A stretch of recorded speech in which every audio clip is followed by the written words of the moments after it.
Pojok Ilmu yang dipersembahkan oleh Universitas Nahdlatul Ulama Al-Ghazali Cilacap. Selamat mendengarkan.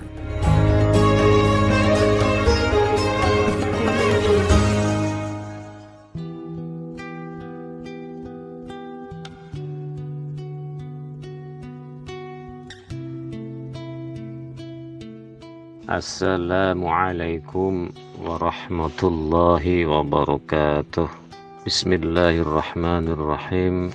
Alhamdulillahi rabbil alamin.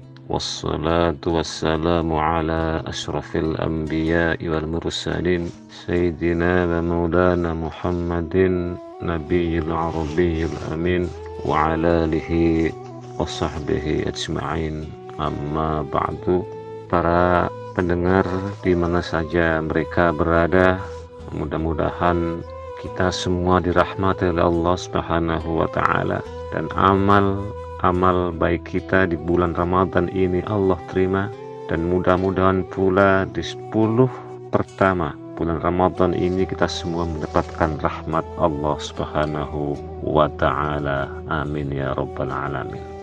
Saya ingin mengajak kepada semua pendengar di mana saja berada untuk merenungi sejenak salah satu fitrah kemanusiaan kita, yaitu soal usia. Seperti kita ketahui bersama, kita sudah berada di bulan Ramadan, maka bertambahlah usia kita. Usia merupakan salah satu nikmat Allah yang seringkali diabaikan oleh hamba-hambanya. Padahal tak ada seorang pun di antara kita yang mampu membendung perjalanan usia. Sebab bila Ramadan tahun lalu kita masih berusia 40 tahun atau 60 tahun misalnya, maka Ramadan tahun ini kita sudah berusia bertambah tentunya, itu 41 atau 61 tahun. Sudah senja bukan? Persoalannya adalah, sudahkah kita hidup dengan mengoptimalkan setiap detik usia yang diberikan Allah, atau kita telah menyia-nyiakannya secara percuma? Pertanyaan ini penting untuk diajukan, mengingat umat Islam di Indonesia masih banyak yang terjebak dalam kemacetan berpikir tentang potensi usia yang dimilikinya. Banyak yang mengira bahwa ia akan kekal abadi, sehingga seluruh potensi negeri ini dikeruknya tanpa memperhatikan halal ataupun haram.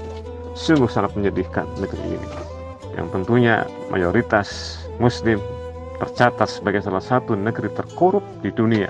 Peredaran narkoba merajalela di mana-mana. Penegakan hukum belum menyentuh substansi keadilan sesungguhnya. Padahal jika setiap kita menyadari bahwa betapa kehidupan dunia hanyalah singgah sekejap mata, niscaya kita akan menangis menyaksikan kain kafan kita tengah dipersiapkan tiap hari. Dalam sebuah hadis yang diriwayatkan oleh Mu'adz bin Jabal, Rasulullah SAW bersabda, "La tazulu qatama 'abdin yawmal qiyamah hatta yus'ala 'an arba'i salin, 'an 'umri fima afnah, wa 'an shabab fima aflah, wa 'an malih min aina, wa fima anfaqah, wa 'an 'ilmihi madza 'amila fih." Tidak akan tergeser kedua kaki seorang hamba di hari kiamat hingga ditanyakan kepadanya 4 hal. Pertama, usianya untuk apa ia habiskan, masa mudanya bagaimana ia pergunakan, hartanya dari mana ia dapatkan, dan untuk apa ia keluarkan, serta ilmunya, apa yang ia telah perbuat dengannya. Ternyata setiap umat manusia akan ditanyakan tentang usia yang telah diberikan kepadanya. Bahkan secara lebih khusus akan juga ditanyakan tentang usia muda kita. Apa yang telah kita lakukan sepanjang masa muda ini? Barangkali penyebutan secara khusus tentang masa muda adalah karena pada masa itulah kita telah membentuk diri kita, menentukan jati diri kita dengan melakukan revolusi besar dalam sejarah hidup kita. Menikah, berkeluarga, memikat atau memiliki keturunan, membangun karir, dan melakukan segala aktivitas yang sifatnya duniawi. Benarlah ketika Allah berfirman, A'udzubillahi minasyaitonir rajim, Bismillahirrahmanirrahim. Allahul ladzi khalaqakum min dha'fin tsumma ja'ala min ba'di dha'fin quwwatan tsumma ja'ala min ba'di quwwatin dha'fa wa syaibah yakhluqu ma yasha wa huwal alimul qadir. Dialah Allah yang menciptakan kamu dari keadaan lemah, kemudian dia menjadikan kamu sesudah keadaan lemah itu menjadi kuat, kemudian dia kembali menjadikan kamu sudah kuat jadi lemah. Surat Ar-Rum 54. Para pendengar dimanapun kalian berada, mudah-mudahan dirahmati Allah.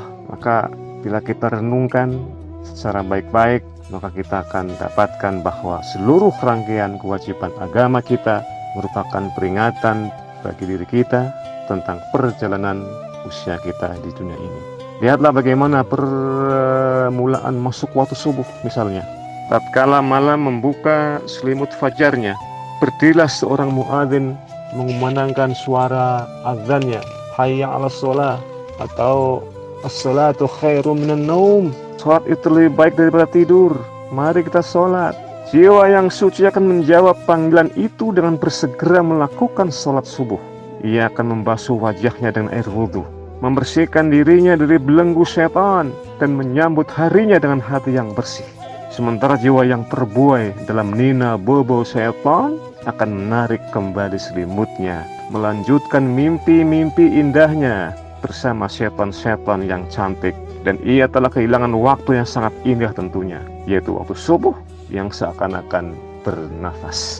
Untuk itulah para ulama terdahulu dalam upayanya merenungi tiap detik kehidupan yang dijalaninya mengatakan sholat 5 waktu adalah neraca harian kita. Jumatan merupakan neraca pekanan. Puasa di bulan Ramadan menjadi semacam neraca tahunan. Sementara ibadah haji menjadi neraca atau timbangan usia kita. Bila setiap muslim melakukan kalkulasi dengan benar pada neraca hariannya, pekanannya, tahunannya, niscaya ia akan beruntung dalam menapaki kehidupan ini. Demikian pula sebaliknya, mereka yang tidak pernah ngelakuin hal itu, tidak pernah menghitung, melihat neraca kehidupannya, hanya akan menjadi manusia yang merugi. Setidaknya ada 3 hal yang harus kita perhatikan agar kita dapat memanfaatkan usia kita dengan sebaik-baiknya. Pertama, sadarkan diri kita bahwa usia sangat cepat berlalu. Waktu berlari meninggalkan kita, melebihi kemampuan kita untuk mengejarnya. Perhatikan pula, rasanya baru kemarin kita berpuasa di bulan Ramadan, tetapi kita sekarang ini telah kembali masuk ke bulan Ramadan. Baru kemarin masuk lagi ke Ramadan. Alhamdulillah, bukankah itu harapan kita semua? Doa kita sejak bulan Rajab, Sya'ban, Ramadan, kita selalu berdoa, ya Allah, berkatilah kami di bulan Rajab, berkatilah kami di bulan Sya'ban, dan sampaikanlah kami masuk bulan Ramadan. Allahumma amin. Alhamdulillah, sekarang kita sudah berada di bulan Ramadan yang penuh berkah. Baru kemarin rasanya kita duduk di bangku sekolah SD lah. Masih ingat kita ini, masih bermain-main petak umpet dengan teman-teman sebangkunya, bersengkrama dengan teman-teman sekelas, dan bersendoguro di bangku kuliah. Kini telah ada di sini, di kesenjaan usia kita. Sebagian telah merayakan reuni alumni yang ke-60 kali, ke-40, ke-60, ke-50, bahkan menjelang wafatnya pun baru direuni. Terus tak lama kemudian meninggal, beranak cucu, dan sulit menemukan rambut yang ada di kepala. Hampir semuanya memutih dan bahkan botak dengan sendirinya. Menarik sekali. Maka manakala maut menjemput, masa-masa yang panjang yang pernah dilalui seseorang hanyalah merupakan bilangan masa pendek yang berlalu dengan begitu cepat bagaikan kilat. Dikisahkan ketika Nabi Nuh alaihissalam, seorang rasul yang berusia 950 tahun, hendak dicabut nyawanya oleh malaikat.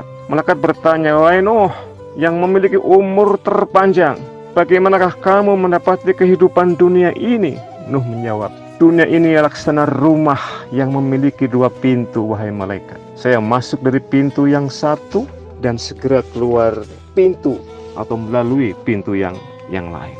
Terlepas dari otentik atau tidaknya cerita ini, namun ada satu hal yang menjadi pelajaran bagi kita, bahwa Nuh yang berusia sangat panjang itu ternyata mendapati kehidupan dunia hanya sebentar.